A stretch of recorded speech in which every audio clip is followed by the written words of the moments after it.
Okay, we'll now speak to Mohamad Elmasry, who's a professor of media studies at the Doha Institute for Graduate Studies, joining us here in Doha. Thanks again for your time. So if we just go back to the announcement that was made by the World Health Organization saying that Israel has agreed to area-specific pauses in fighting in Gaza to allow a polio vaccination campaign to be carried out. I mean, we hear from aid agencies as well that the constant evacuation orders make planning extremely difficult. We just saw Hani's report where entire neighborhoods are reduced to rubble. How difficult or how challenging is this campaign going to be?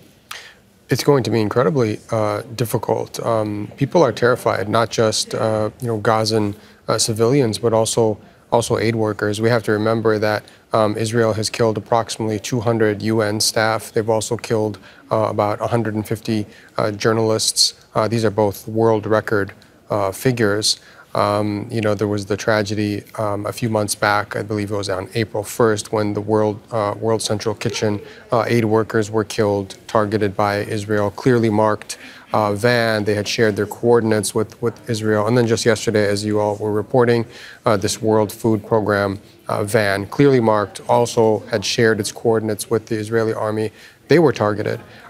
So aid workers are also very scared, and that's why the WHO was adamant that if they were going to be able to carry out this vaccination program, a pause in the fighting was going to be absolutely necessary. But do the people, the Palestinians in Gaza, trust that the Israelis will actually adhere to these area-specific pauses in fighting as being outlined? Because we've seen over and over throughout the 11 months of war is that when Palestinians are told to go to safe, so-called designated safe areas, they're then subsequently bombed.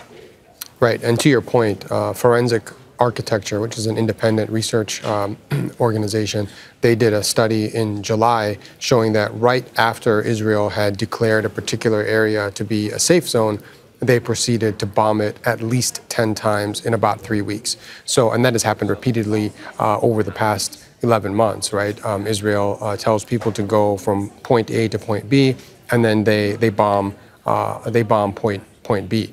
And so people are scared, and this is why many Palestinians have still refused to evacuate. There are still some Palestinians who are refusing to not follow some of these evacuation orders, and that's one reason why, because they say there is no safe place to begin with. And many will say, look, it is a ceasefire that is needed right now. If you want to ensure public health safety, it is a ceasefire that's needed.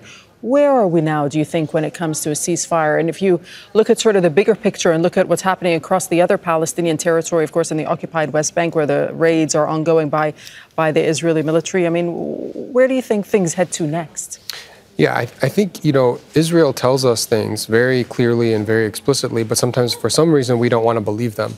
They've told us for months that they have no intention of stopping this war. If there was time, I could call up a long list of statements from Netanyahu and other top officials. So Israel has no intention of stopping, unfortunately. I wish I could tell you something different, and I don't think they're going to stop this war on Gaza until the United States, and I don't like to use the phrase the international community, because really there's only one entity that's capable of exerting the appropriate pressure on Israel, and that is the United States. Which is, I mean, how do you evaluate what the United States is sort of its positioning right now? Because we hear optimistic comments coming out of U.S. officials, particularly when it comes to any ceasefire talks.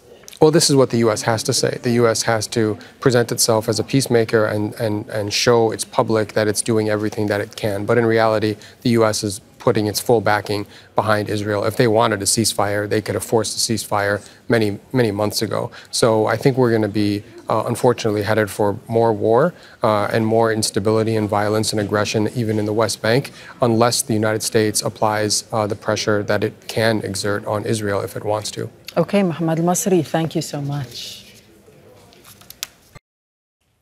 Make sure to subscribe to our channel to get the latest news from Al Jazeera.